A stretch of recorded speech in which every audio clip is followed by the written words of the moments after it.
Ah ouais, pas de souci, on est ensemble.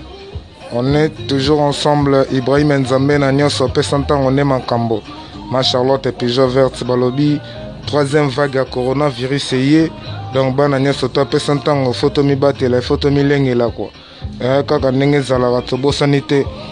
Fabrice Dibasana yo yebi. Ma Charlotte Pigeon Verte na Londres. Ibrahim Nzambe na nyonso mokonzi na bango moko. Ah ouais, kaka ndenge zalaka. Tobo sanité basalam tout na ba o nyonso ya biso ya pesa ntango donc ansindosi mobosa kilote na bosanité place aux ali bebele be secteur donc pesa ntango toujours en avant pesa ntango toujours en avant balobi il faut se protéger toujours tant moni artiste na bino bien caché kaka ndenge zalaka indusa to pesa toujours indusa mais lundi lobi makambo. Lobi makambu Ibrahim Nzambe na nyonso lundi chaque vendredi chaque lundi makambu donc toujours ensemble. Merci beaucoup. Check